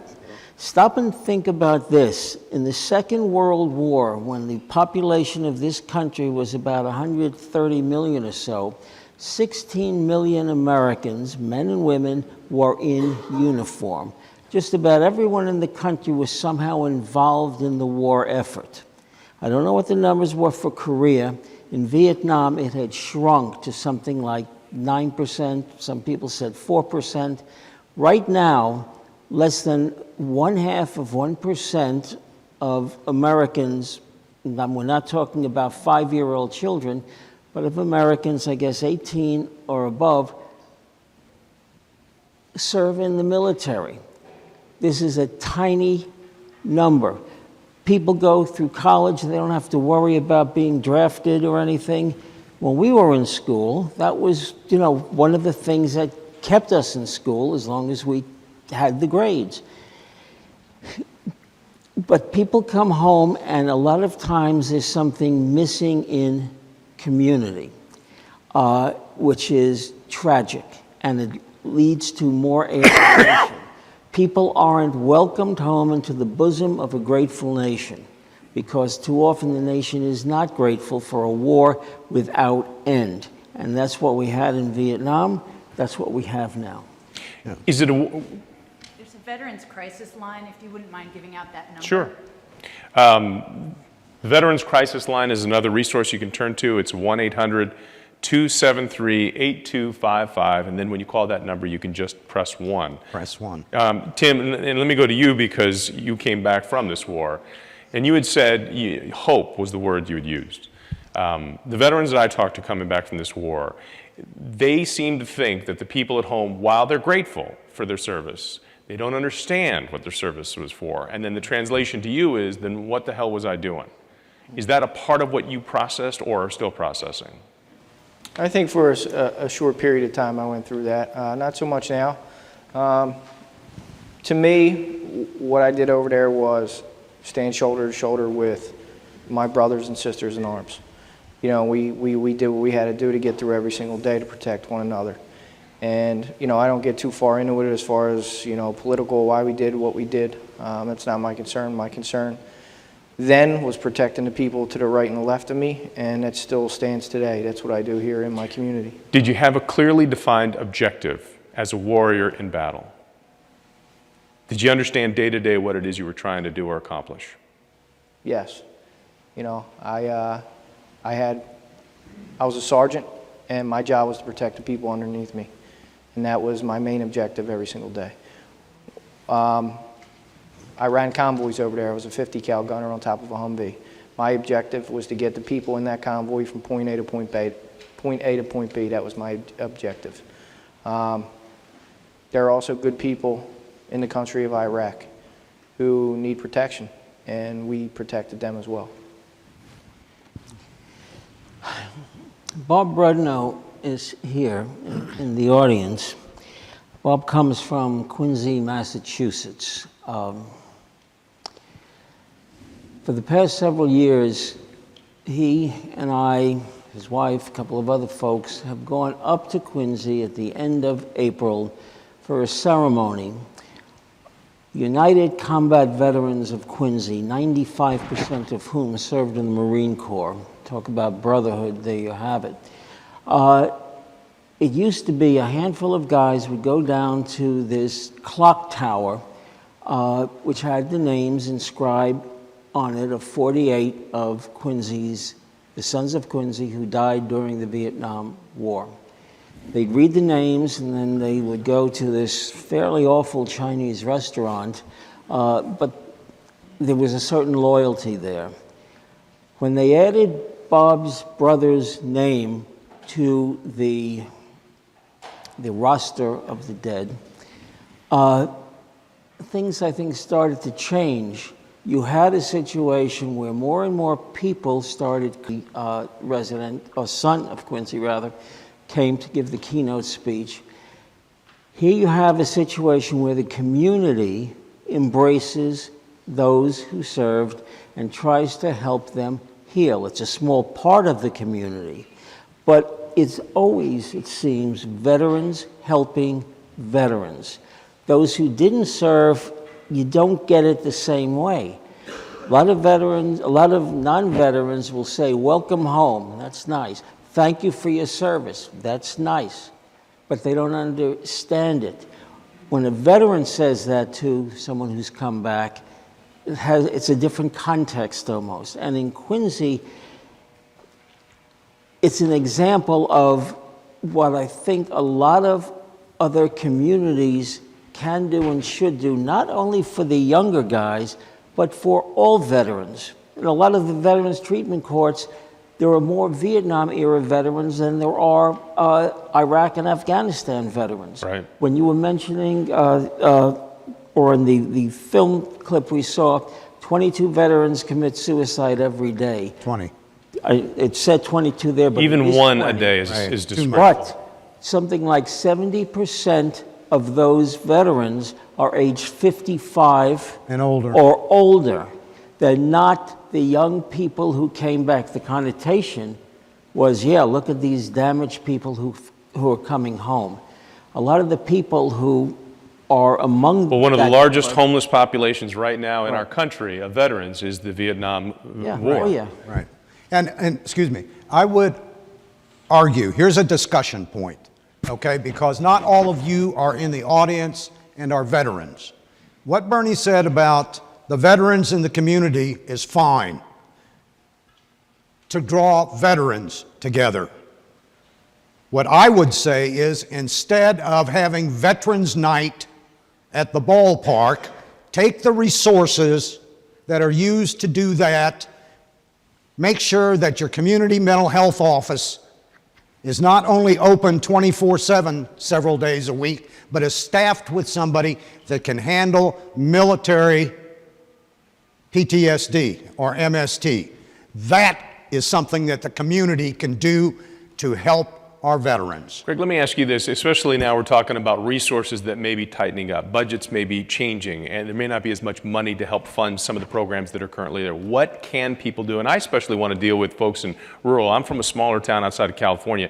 I know in those communities, a lot of our population ended up going in and enlisting into the military. So what do folks in rural communities do? How do they deal with returning warriors who are having these issues, who become somewhat isolated, who perhaps maybe turn to drugs or alcohol as an escape? What do you do for them?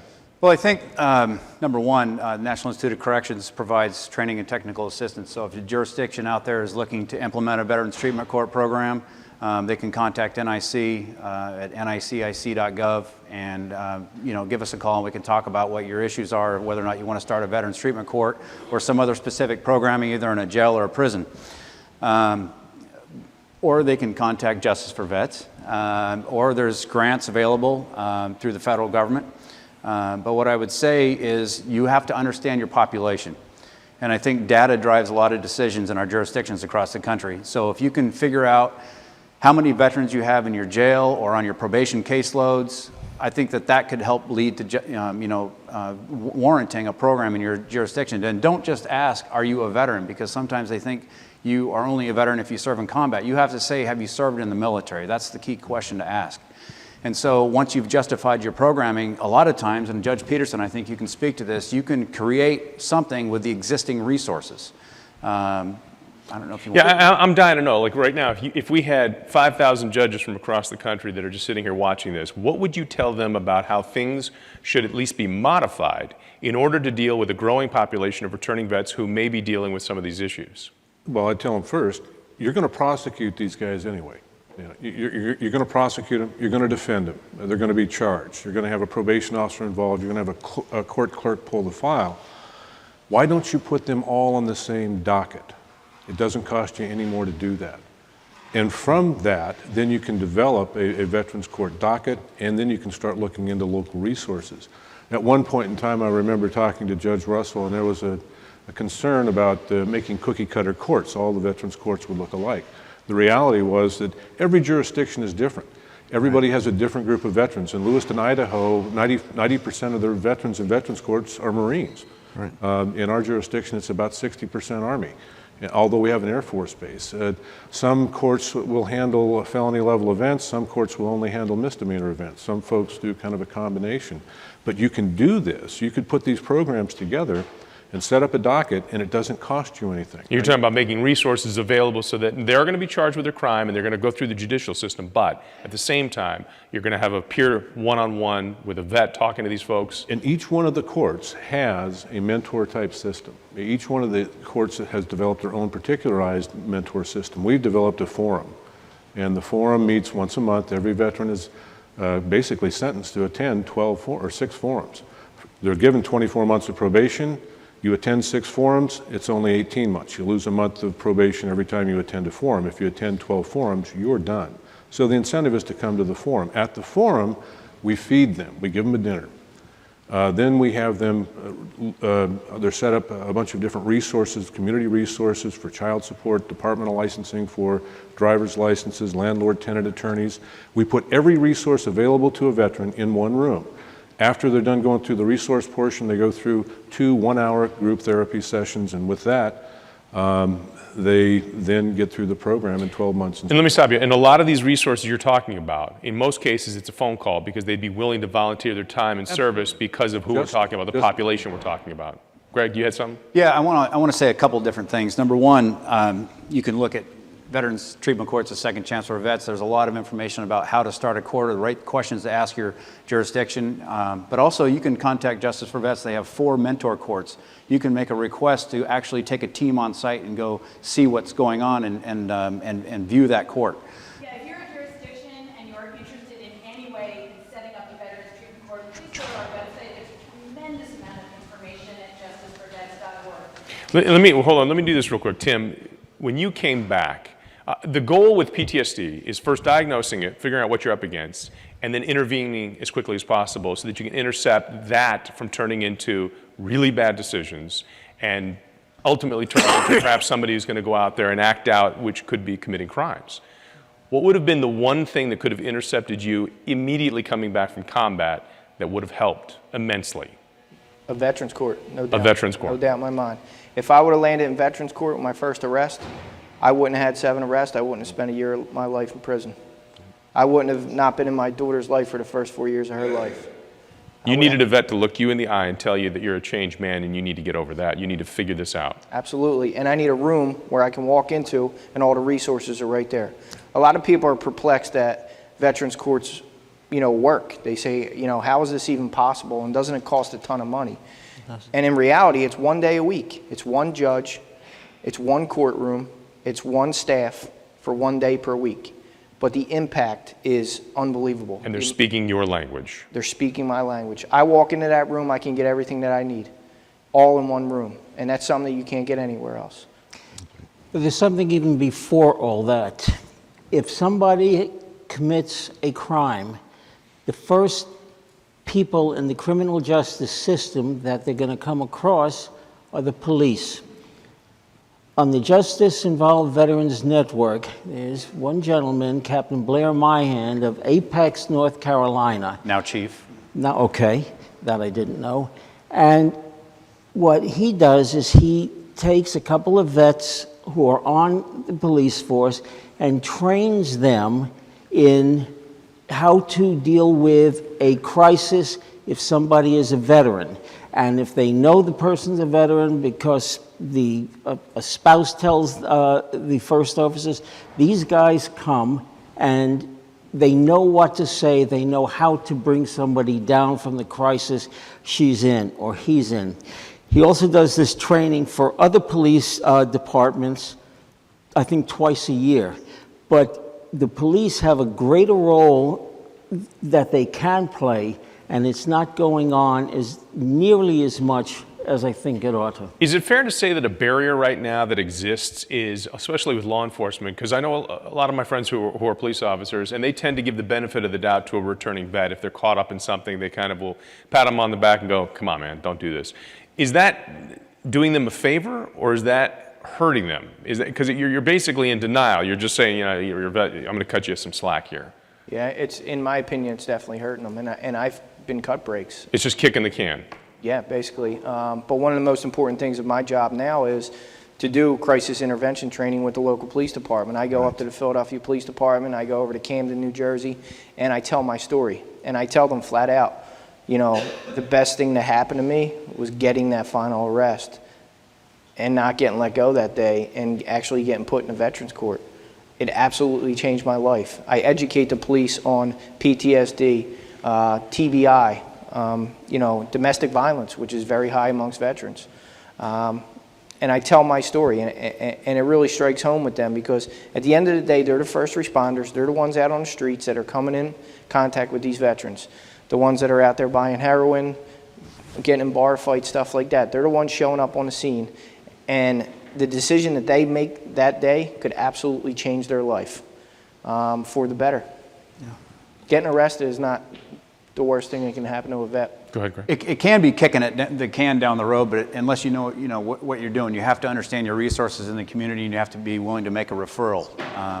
I think some of the things that we're working on at NIC and in partnership with some of the folks up here are a couple things real quick is increasing what they call the responsivity issues of veterans, looking at developing training around military culture, issues transitioning from military to civilian life, the underlying issues of PTSD and TBI. NIC is working on this curriculum with the Center for Court Innovation. We hope to pilot test this in FY18 and make this available to the field. But in addition to that, the National Institute of Corrections partnered with the Bureau of Justice Assistance and the Center for Court Innovation to develop the first set of screening tools that factors in the complexities of war trauma. So there's a comprehensive tool and a case planning protocol that will help guide veterans treatment courts on how to best serve the veterans in their justice system.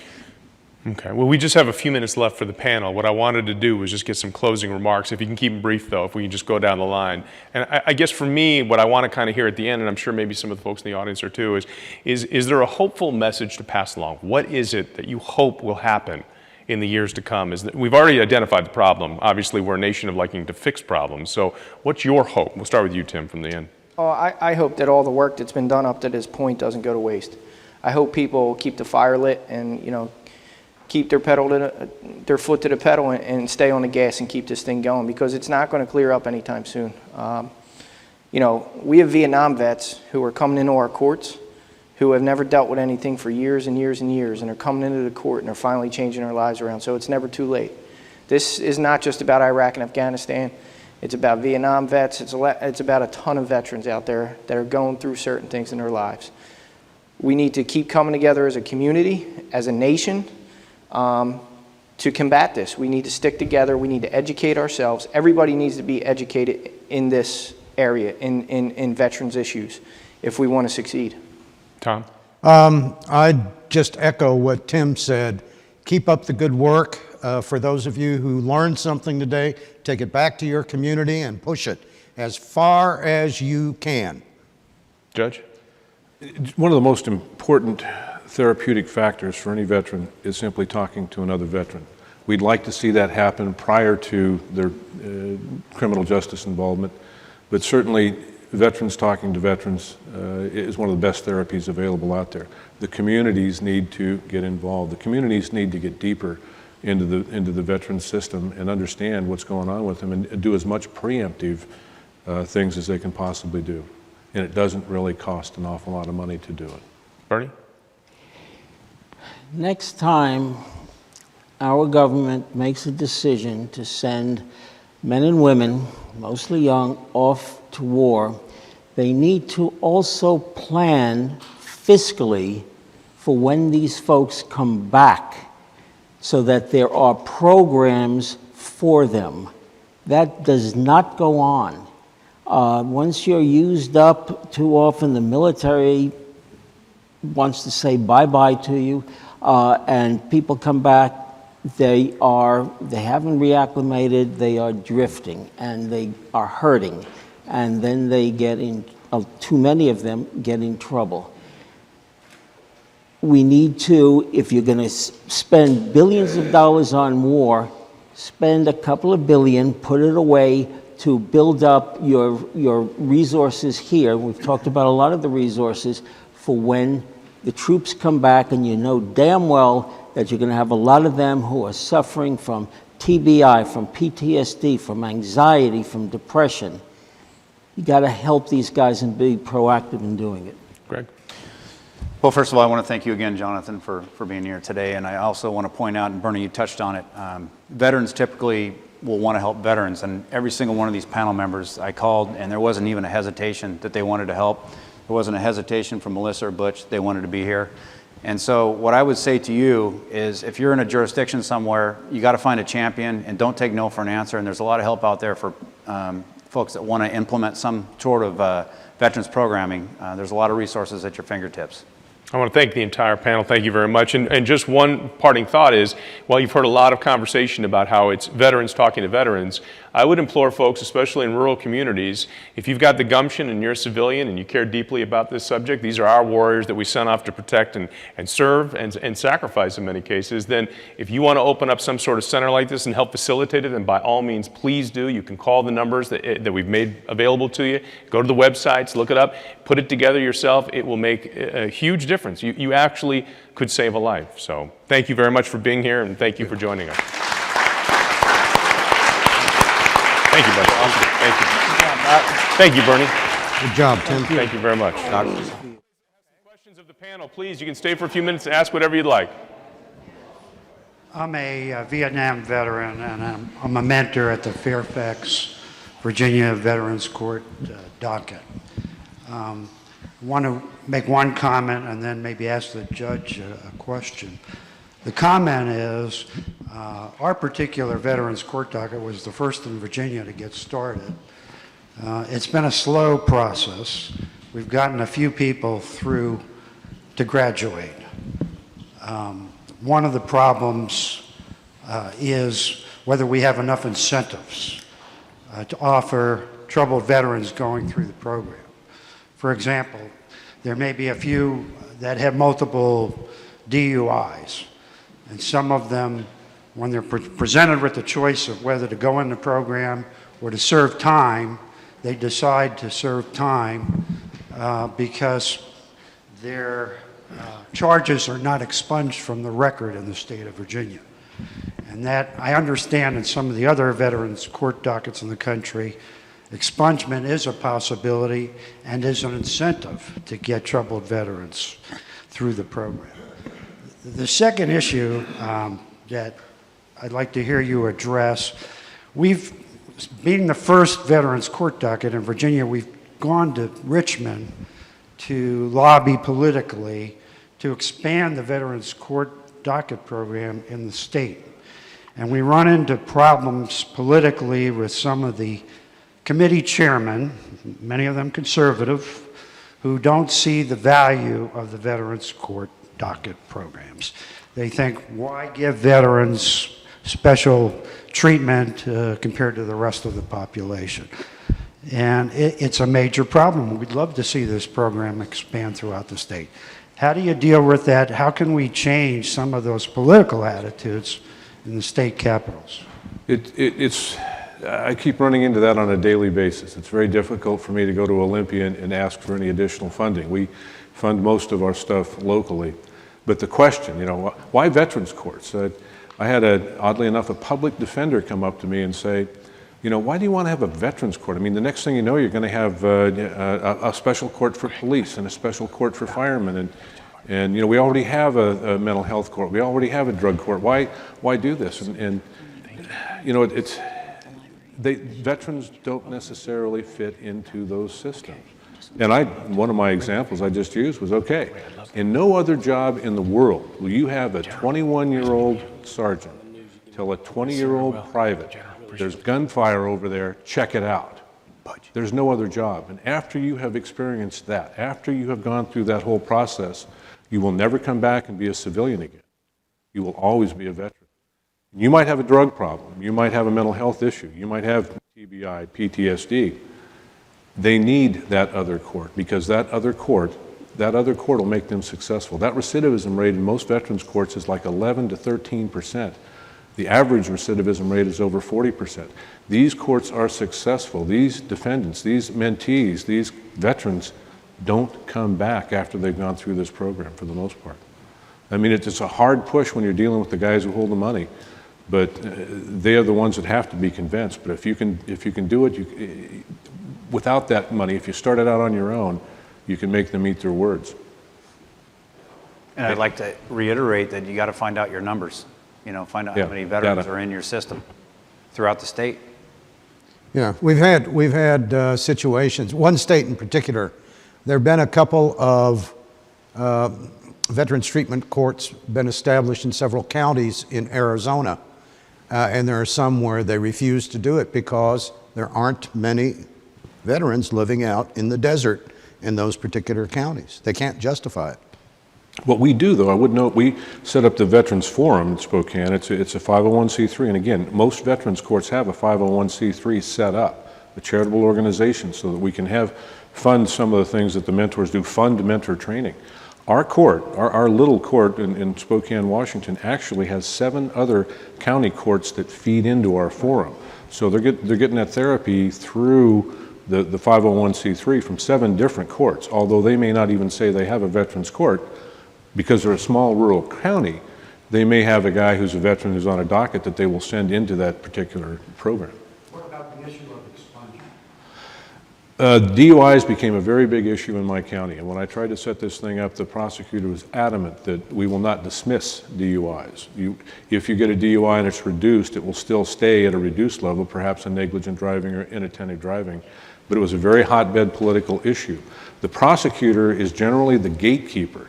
The elected prosecutor is generally the guy who's going to lose his job if he looks soft on crime, so you really kind of have to do a delicate waltz with him. Fortunately, the prosecutor in my county at the time was an Air Force veteran, and he was willing to offer the deals and offer up his prosecutor to spend that time in the Veterans Court. Unfortunately, we're out of time. Thank you all very much for attending. I hope you learned something, and I hope you take something back to your communities. Thank you to all of our panelists, to our hosts, to our speakers, to our moderator. Thank you all very much. This has been a presentation of the Library of Congress. Visit us at loc.gov.